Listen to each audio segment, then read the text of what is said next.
Ben, nous avons deux priorités. D'une part, l'application de notre programme écologiste et d'autre part, que le RN ne gagne pas. Parce que si M. Mariani gagnait, compte tenu que Mme Le Pen elle est à 48,52 avec Macron, vous pourriez voir se dessiner le dimanche 24 avril 2022 sur toutes les télés de France le visage de Mme Le Pen. Et ce serait vraiment très très grave pour la démocratie et pour notre pays. Et je ne veux pas que notre région devienne un cauchemar national. Il y a deux titans qui écrasent le match. Mais la chance des écologistes, c'est qu'au soir du premier tour, et pour le deuxième tour, ces deux titans, ils sont comme ça. Ça va se jouer à quelques pourcents. Donc, les pourcents que représentent les écologistes centristes dans notre région peuvent faire la différence. Mais l'objectif de l'écologie au centre, c'est pas de placer des élus pour placer des élus. D'abord, on veut des avancées programmatiques, fort claires.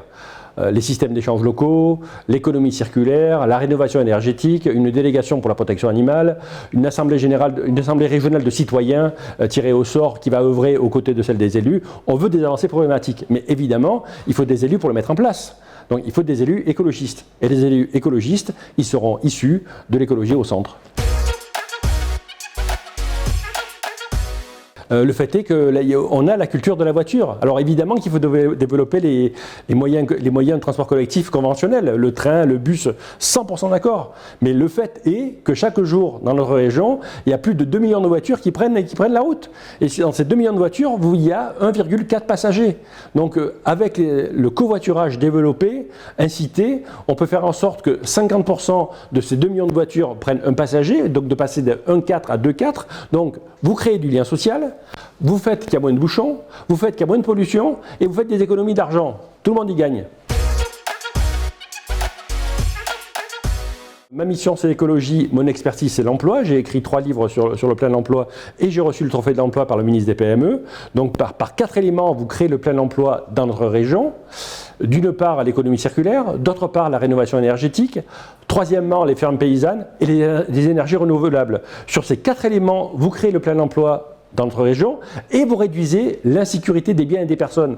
Parce que la première cause du fait qu'il y ait des délinquants et des criminels, ce n'est pas une histoire de nombre d'agents de sécurité, oui, il en faut plus, mais c'est surtout la cause. Et la cause des causes, c'est l'inactivité. Ça doit être l'objectif. Construire vraiment le moins possible. À partir du moment où une construction est faite, il faut vraiment qu'elle prouve qu'il faut la faire, que c'est incontournable. Il faut faire avec l'existant. Il faut réparer. 14% des logements de la région Provence-Alpes-Côte d'Azur, selon l'INSEE, sont vacants.